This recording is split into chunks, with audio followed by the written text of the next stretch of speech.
Leave your comments on the Ask Reddit sub, and I'll read your answers on the next episode of LWIAR 2. Why do you like to be alive?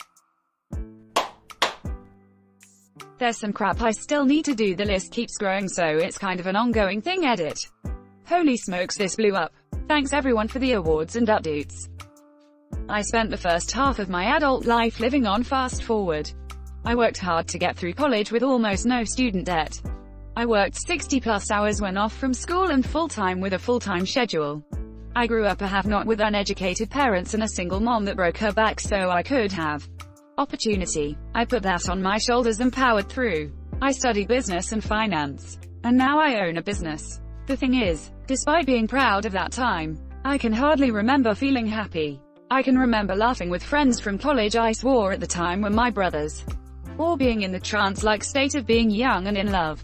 But not just genuinely feeling happy. I know I was at times. But I can't recall clearly because of all the work and travel and thrill chasing. When I was 24, my mom, who was the monolith of everything good about my identity, got small cell lung cancer and died within the year. You want to talk about a blur? I cared for her as she did hospice in our home, and I can remember the wild ride of trying to do everything I could to make her smile. Then everything I could to make her comfortable. Then everything I could to squeeze a life's worth of life lessons into a week.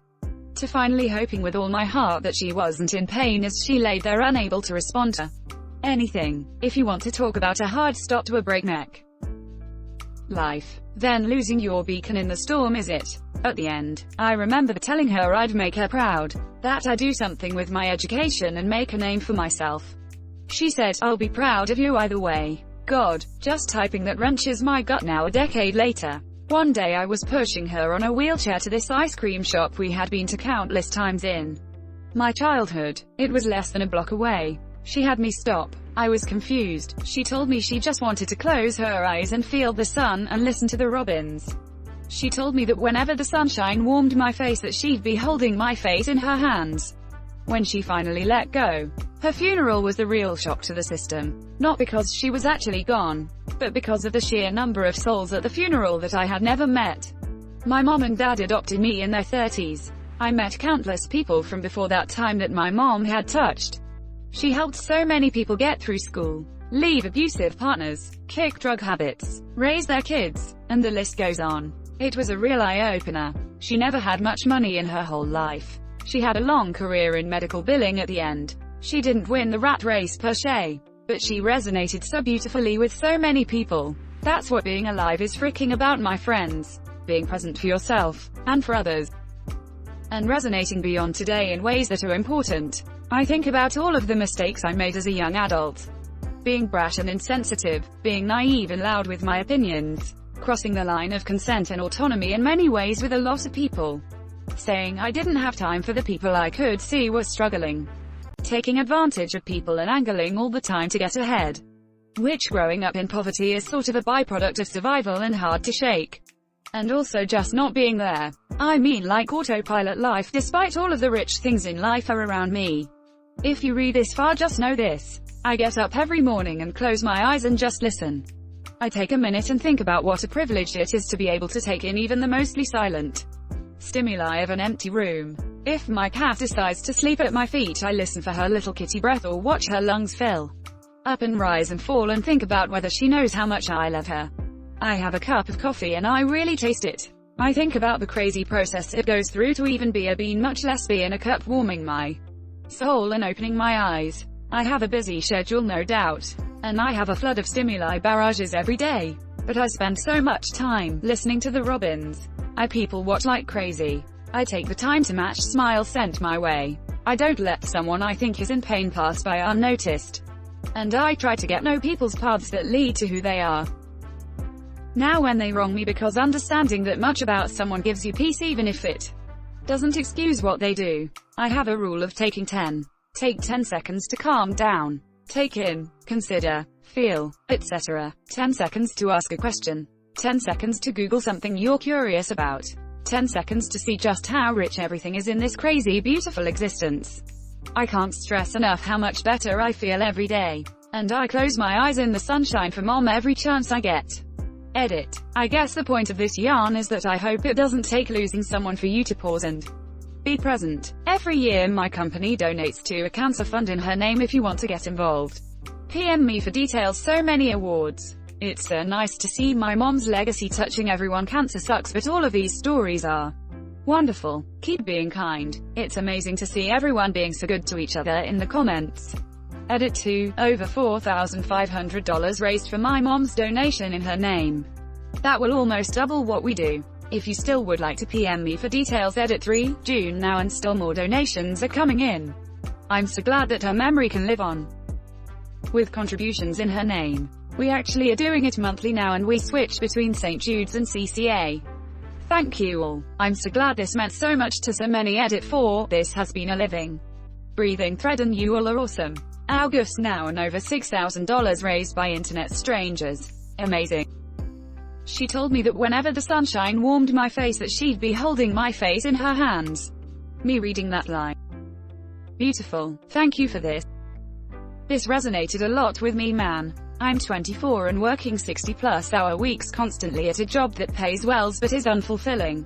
And I'm ultimately living life constantly wishing for the future. I feel like I'm fast forwarding through what should be some of the best years of my life.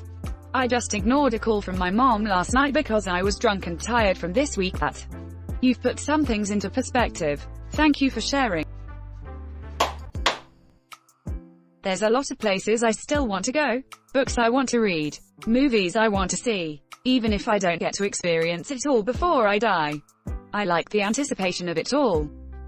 This right here, very relatable. Also imagine all the cool stuff that might happen in the future. And all the cool places you might visit. That is what I look forward to. The idea that any random day you can meet someone who might change your life at most and be someone you enjoy being around at the least has helped me. I met an old man battling cancer at work a few years back, and he is one of the most generous and thoughtful humans I have ever met. I was never close to my grandparents, and I think a young adult having an older, wiser person in their life to look up to can be very important. I haven't tried all the restaurants in my area, and it actually has been a good motivator to cherish the whole life thing. That is surprisingly extremely simple, and cute, and beautiful. I need a new area. Happiness in tiny things is absolutely the key to being truly happy. Walking to work or uni or whatever and looking at how cool certain buildings, clouds, clothing etc. looks, and just appreciating the beauty of the world is a prime example. I hold a terrible secret. There's a skeleton inside of me. So if I die it will be released. It is a burden I must bear, to protect the world from skeletons. It is indeed your duty to hide it. I hate asterisk to ruin the Van Helsing-like legacy you have inherited. That.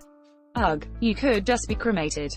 Chief, you'll destroy the evil skeleton you're hiding. So asterisk, ugh, if that was your only reason to live. Ugh, awkward silence, and me and driver just continue to look at each other. Spite. I'm more of a Fanta guy myself. Dying is exactly what my stupid freaking brain wants. Well, my brain can go frick itself because I'm gonna keep living as long as humanly possible. In fact, I'm so committed to freaking my brain over, I'm going to do everything in my power to stay alive. I'm gonna sleep early, eat healthy, go to the gym and cultivate healthy relationships. Frick you brain. I'm going through some crap right now. I needed this comment.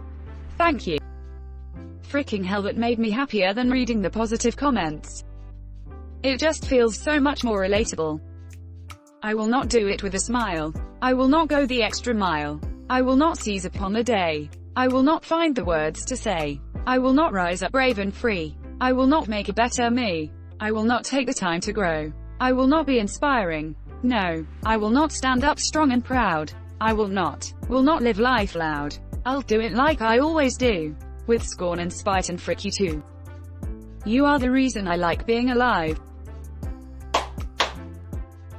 I'm terminally ill, and the closer I've gotten to death, the more I've just sat back and watched nature, genuinely stopping to smell the roses. It's the little things in life that make life worth living. The family of birds in a nearby tree communicating with each other. The dog you wake up every morning to and can't wait to see you and be around you. I even oddly lie watching the trees rustle on a windy day. Watching my fish swim around their aquarium. Valuing the time and memories I make with my wife and friends. People that say life isn't worth living need to try their very best to smell the roses. Watch the sunrise or sunset. I know sometimes life really can get us down in the dumps, but life is truly beautiful. Edit. Just woke up and checked all the notifications. Thank you everyone for the awards and the very nice words. It's very humbling to get so many beautiful responses. I've done my best to read and like as many as possible. One comment I noticed is about how close to death we come. My fate was luckily decided by my oncologist. I was in ICU last year. I was septic and I had a superbug the doctors couldn't get on top of. My kidney had completely stopped and I only have one kidney. Fortunately, when the ICU had the various teams come together to decide whether to continue or let me go, my oncologist demanded they continue to treat me because I'm young, 29, and my heart and lungs are in good shape. I'm still here to this day. So I owe it all to that man who's saved my life multiple times. I've sat with my wife and cried, told her I was ready to go, and laid patiently with my eyes closed ready to be taken away. It just didn't happen. Since that moment I've done my absolute best to enjoy the little moments in life that we easily brush past and let go unnoticed when we're busy and living a healthy, normal life. I'll try to individually reply to comments where I can. Thank you everyone. I'm so scared of dying. To see you face it head on and be brave leaves me speechless. Every day is a gift and I hope one day I'm as brave as you. You've been dead once before. Remember before you were born. Nothing to fear. You've already not been alive once before. Stick around as long as you can. You have some good wisdom to pass on. They say, people who are closing to death have their entire life flash before their eyes. They can very well judge what was good and what was bad. They are certainly a good source of wisdom. It's pretty amazing listening to them. I myself fear death to a point it freaks me out.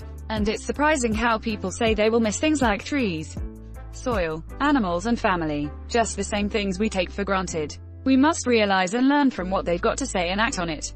My prayers are with OC. In late 1999, Terence McKenna described his thoughts concerning his impending death to interviewer Eric Davis. I always thought death would come on the freeway in a few horrifying moments. So you'd have no time to sort it out. Having months and months to look at it and think about it and talk to people and hear what they have to say. It's a kind of blessing. It's certainly an opportunity to grow up and get a grip and sort it all out. Just being told by an unsmiling guy in a white coat that you're going to be dead in 4 months definitely turns on the lights. It makes life rich and poignant. When it first happened, and I got these diagnoses, I could see the light of eternity, a la William Blake, shining through every leaf. I mean, a bug walking across the ground moved me to tears. I have a friend that's going through some tough times, so I like to check up on him every day and encourage him. You're a good friend. I stayed alive for so long, not because I wanted to. I really didn't want to, at all, because I worried about my mom. She's my best friend and she would be devastated if I died.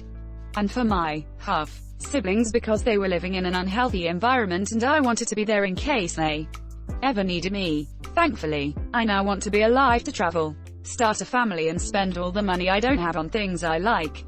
And music, well, music was always there keeping me alive.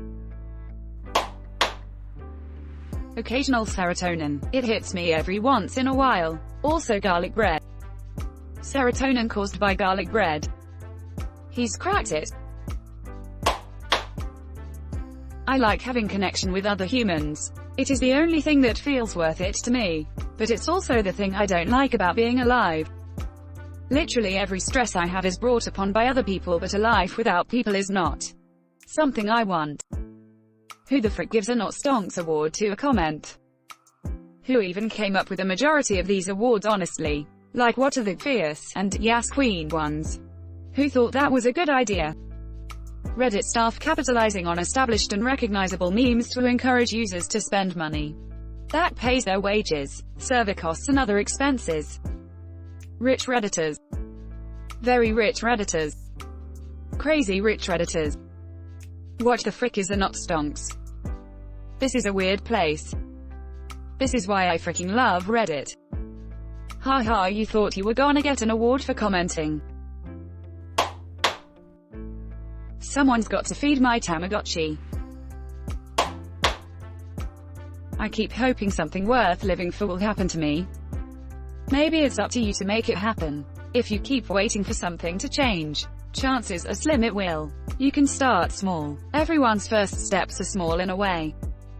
I don't even know how to edit. Hi guys, thanks for all these comments and suggestions.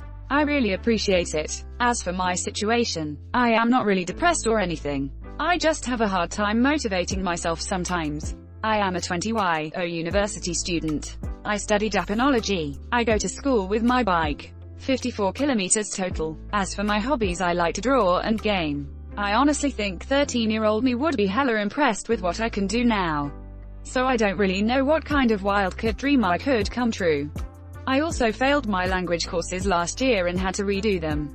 However, not long ago I succeeded for the first half. Although I don't really feel enthusiastic at all. Although I worked hard for it for more than a year, I don't feel like I have a goal at all. I mean, aside from making my mom happy, I also have quite a few good friends. Never had a GF before though, which can make me feel uneasy.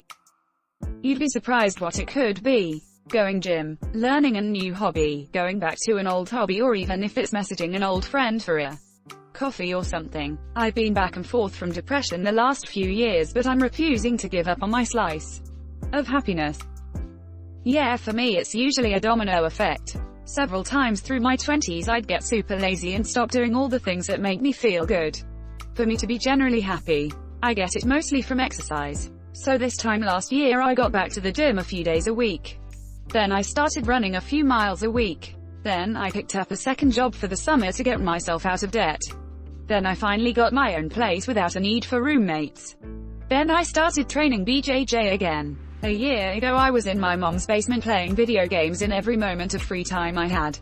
Now I'm running 30 miles a week, going to the gym every other day, and training BJJ every other day. Start small and ask yourself what bothers you about yourself that you do or don't do and start fixing it. And I'm not hating on games, I still play them now. I just don't play them to escape a crappy life anymore. Also, facing fears helps a lot too. Or overcoming addictions or vices you don't want in your life. I had a lot of that to do as well.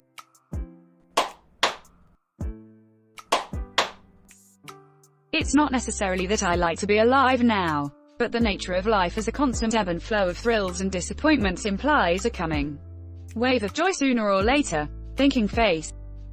I hope it does for you. I fought for it and got it back. Stood on a bridge in December, but family and therapy got me back on track. There are still a lot of lost emotions and confusion within me, but my therapist and me are working on it. That is the crap, right there. Being tough enough, or desperate enough, to work with whatever therapy can throw at you. Doing that can make you invincible, in a strange, counterintuitive way. Thanks for sticking around. The world needs you. Donuts and dogs. Triple D, donuts, dogs, dicks. Donuts, dogs, titties. Donuts, dogs, status. Diners, drive-ins, and dives.